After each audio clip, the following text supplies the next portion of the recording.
Madame, Messieurs, bonjour. Elles sont au nombre des 18 à avoir été retenues pour prendre part à la phase finale du CHAN, le championnat d'Afrique des Nations 2023, prévu du 13 janvier au 4 février dans 4 villes de l'Algérie.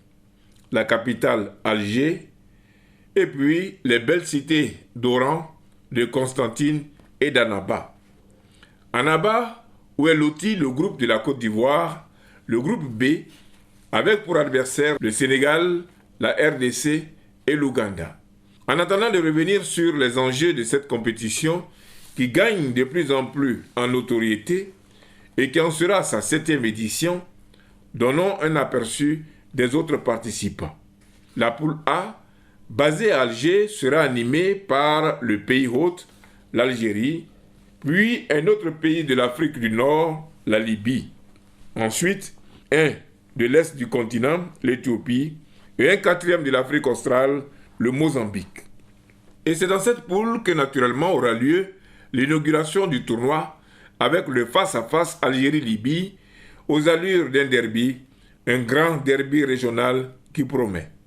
La 3e poule, la poule C, elle, basée à Constantine, est composée du Maroc, du Ghana, du Soudan et de Madagascar, de grandes figures du football sur notre continent.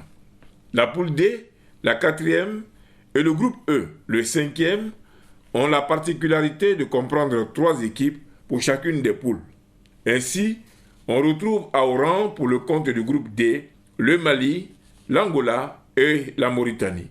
2 francophones ouest-africains en compagnie d'un lusophone d'Afrique australe. Enfin, le Cameroun, le Congo et le Niger sont les constituants de la poule E, une poule dominée par l'Afrique centrale.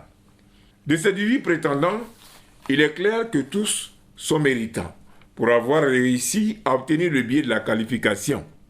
Il est vrai qu'en termes de référence, certains restent réputés au regard de leur traditionnel parcours et de la densité de leur histoire. Le CHAN, le championnat d'Afrique des Nations, est le rendez-vous des meilleures compétitions vécues au plan national dans nos différents pays.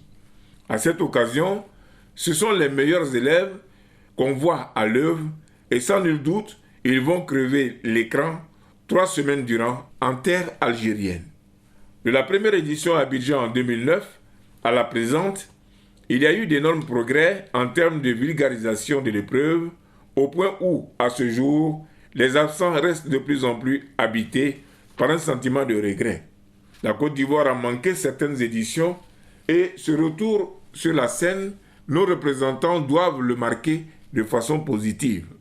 L'équipe, dirigée par Aïdara Soualio, a quitté Abidjan il y a plus d'une semaine et pour les derniers réglages, elle a réalisé le nul 1-1 face au Cameroun après avoir pris le meilleur auparavant sur la Libye 1-0 en Tunisie. Loin de toute euphorie, notre 11 national semble offrir des notes rassurantes, mais l'on attend de l'apprécier véritablement sur le rectangle vert lorsque sera donné le signal. Nos garçons entrent en lice contre un gros morceau, le Sénégal, le 14 janvier, avant de se frotter à la RDC et à l'Ouganda. Objectif, jouer les premiers rôles. Il est à souhaiter seulement que l'ambiance et la sérénité aillent de pair au sein du groupe et qu'aucun autre bruit ne s'échappe de là, en rapport par exemple avec ces histoires déconcertantes de primes impayées, comme ça a été parfois le cas par le passé. Juste un avis, Konaté Idriss, rendez-vous lundi.